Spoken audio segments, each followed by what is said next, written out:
Picture this scenario.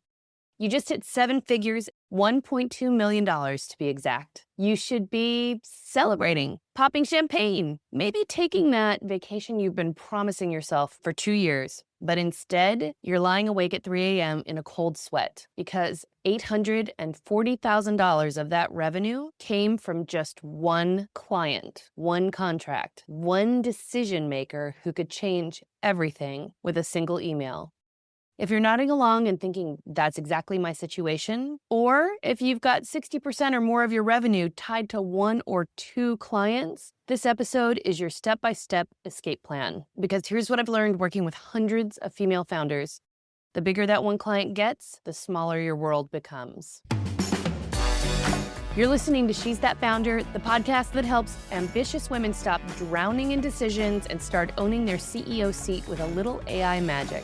I'm Dawn Andrews, and today we're talking about the client concentration crisis that's keeping you trapped in your own success. By the end of this episode, you'll walk away with three key things.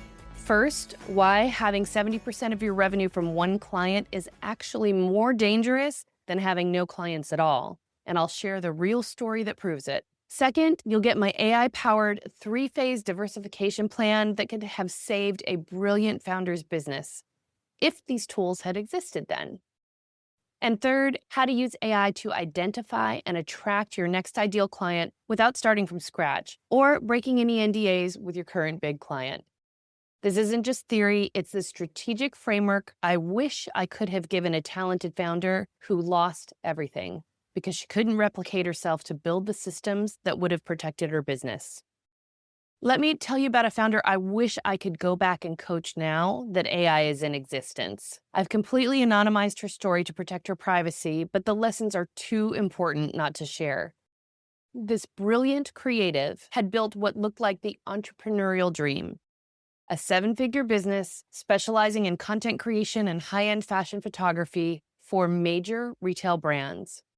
Her biggest client was a massive international fashion retailer. Think global scale, thousands of stores worldwide. She'd landed an incredible 3-year contract with them, high six figures annually, steady creative work, and the kind of prestige that opened doors throughout the fashion industry. But here's what she didn't see coming. This retail giant wasn't just her best client, they represented 70% of her entire business revenue. Every time they had a campaign launch, she would drop everything. She'd restructure her team's schedule, put smaller clients on hold, work weekends, and pour all her creative energy into making them happy. And why wouldn't she? They were paying her 7 figures over 3 years. The problem was, this left her completely dependent on referrals for new business. And she was so busy servicing this major client that she couldn't invest time in building her own client acquisition systems. She kept telling herself, after this campaign, I'll focus on marketing. After this deadline, I'll diversify. Then the inevitable happened. When her 3-year contract came up for renewal, they offered her a 2-year extension, but at 40% less revenue. Budget adjustments, they said. Strategic shifts. She was devastated, but she took it because she didn't have alternatives lined up. Here's where she made the mistake that ultimately led to the end of her business. Instead of accepting this new reality and immediately pivoting to find new clients, she spent the next 18 months trying to convince them to increase her contract again. And wouldn't we all? Like in times like that, I have so much empathy. She created proposal after proposal, pitched new services, even offered to work for less just to maintain the relationship. And when that 2-year contract ended, they offered her just a 12-month agreement with no revenue guarantee, essentially project-based work. Her 7-figure business had become a $300,000 uncertainty. Between the financial stress and some personal challenges happening simultaneously, she ultimately made the difficult decision to close her business and leave the industry entirely. This is the story of what could have been different if she had access to AI-powered business strategy at the time.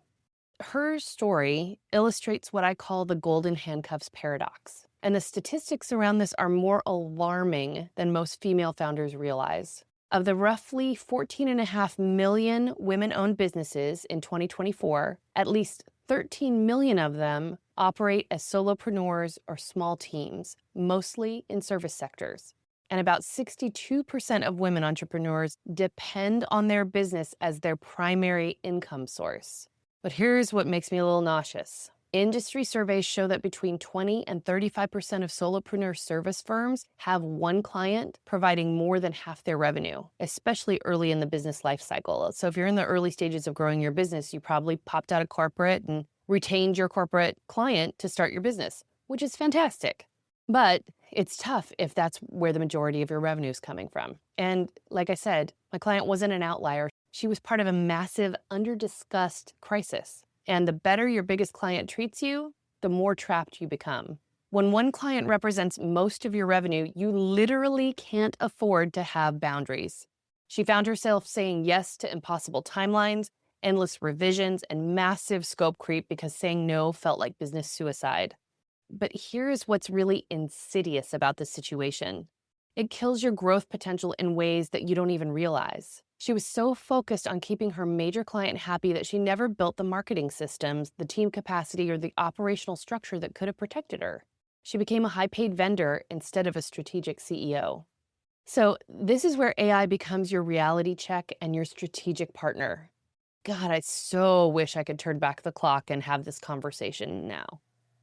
So I now have all my clients use AI to run what I call a concentration audit. And some of you could probably look at your books and tell me right off the top of your head, you don't even need AI to do it. But this is the exact prompt that I wish she had been able to use years earlier. Analyze my client revenue data for the past 3 years.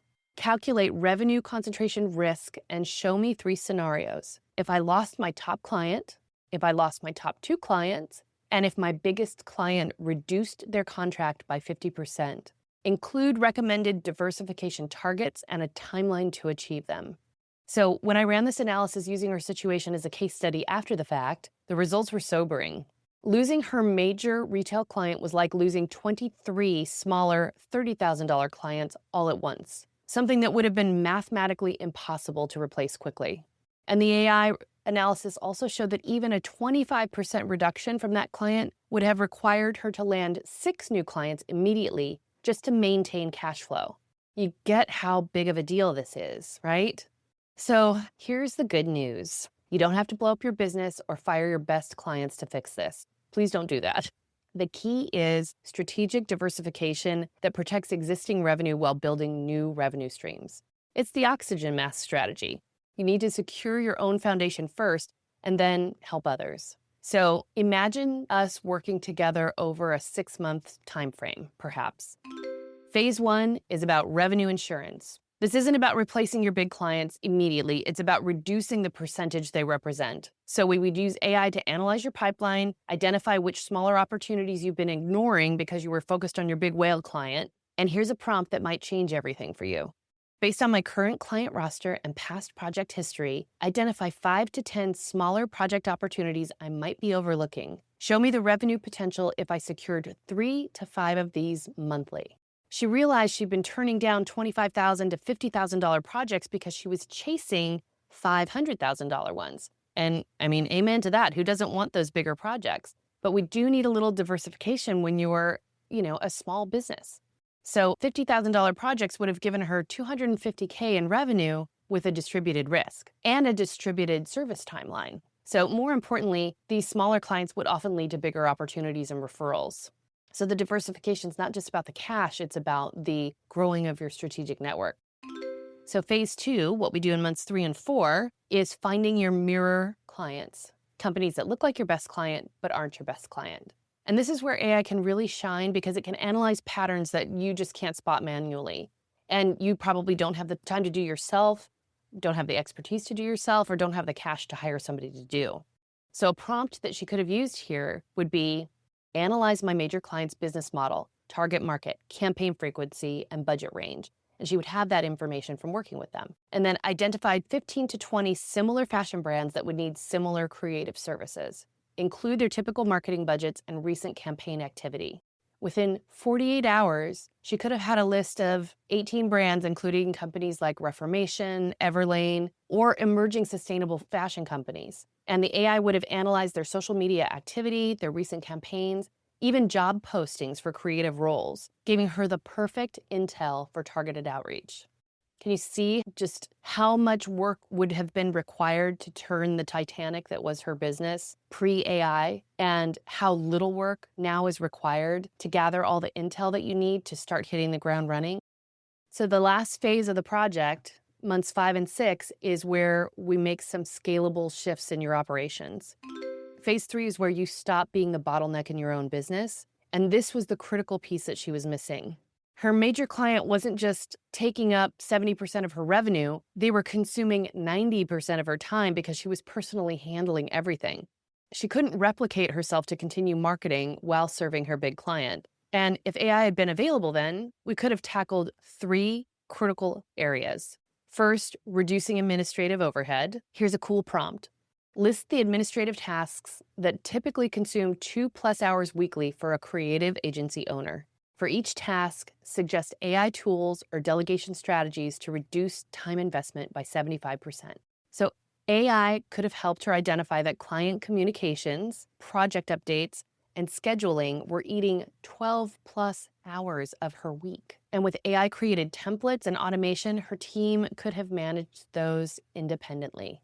Secondly, we would create AI-powered SOPs for every aspect of her business. So instead of her being the only person who knew how to manage high-end retail campaigns, her team could have had step-by-step procedures to follow independently. And a prompt that I might have used here would be, create a detailed SOP for managing large-scale fashion campaigns, including pre-production, execution, and post-production workflows. Include quality checkpoints and client communication templates. But the game changer would have been the third piece.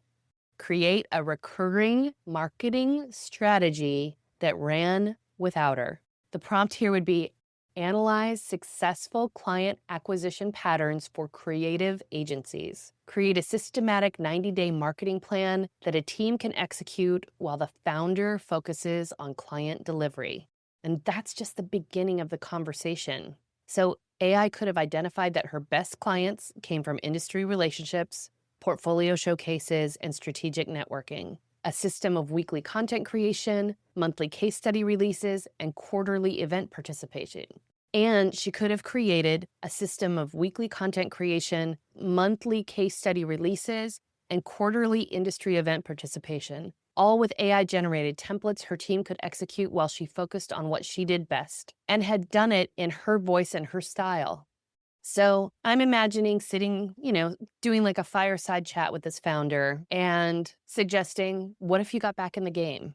And I would share with her how to use AI to attract new clients without starting over. The biggest fear that I hear is, if I diversify, I'll have to start from scratch with marketing. I don't have time to build a whole new brand.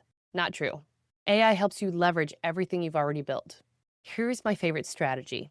Use AI to analyze all the work you've done for your major clients. I have literally done this for myself on multiple occasions over the last several years since AI has been part of our lives. Case studies, creative approaches, even internal processes, and extract the patterns that made you successful.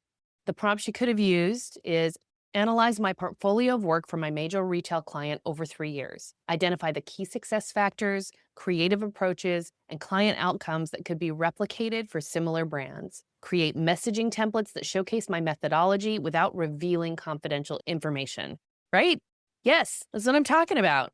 So if she'd had access to AI and AI strategy, she could have discovered that her best campaigns happened when retailers were launching new seasonal collections. They needed everything from concept development to execution. And armed with that insight, she could have created content specifically targeting retailers in similar launch phases. And here's a prompt for that.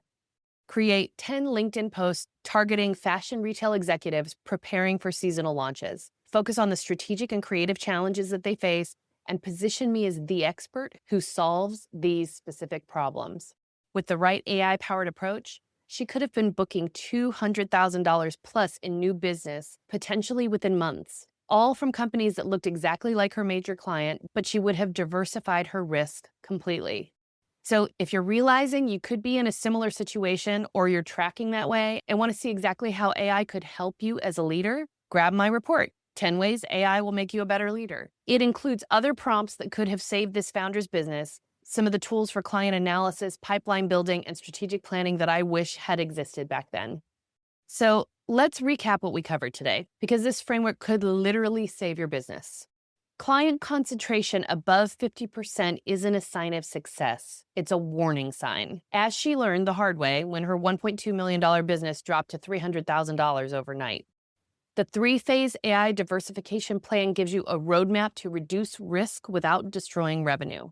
Revenue insurance to reduce dependency percentages, a mirror client strategy to find similar high-value clients, and scalable operations to remove yourself as the bottleneck.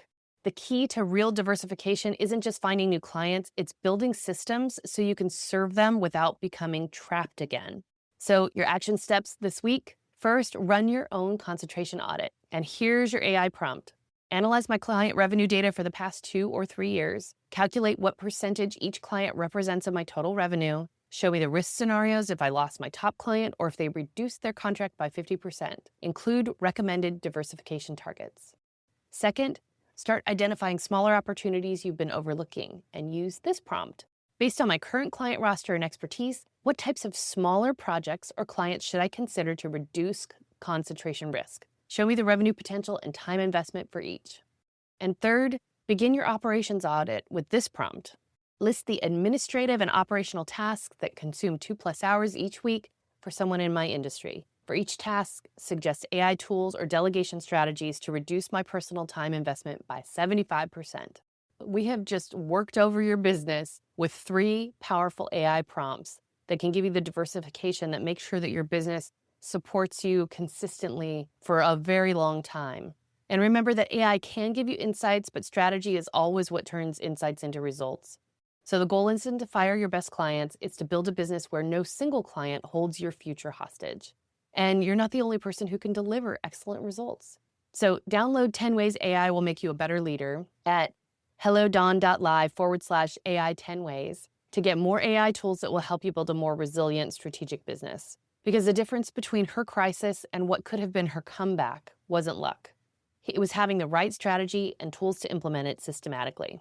Ooh, when I think about the founder in today's story, first of all, I wish I could go back and hug the crap out of her. And I wish I could go back and tell her that her value wasn't tied to one client's opinion of her work. That brilliant creative mind, that ability to bring a brand's vision to life, that gift she had for understanding what retailers needed before they even knew it themselves, none of that disappeared when her contract ended. What she needed wasn't to work harder or beg for validation from someone else's budget meeting. She needed systems that honored her talent while protecting her future. If you're listening to this and feeling that knot in your stomach, that recognition of your own golden handcuffs, I want you to know something. Your creativity, your expertise, your ability to solve problems that keep your clients up at night, these things don't belong to one client. They belong to you. And with the right strategy and tools, you get to decide how to share them with the world. Remember, you're not just building a business, you're building a legacy that can't be canceled by someone else's contract renewal meeting. I will see you next Tuesday on She's That Founder. Take care, Levy.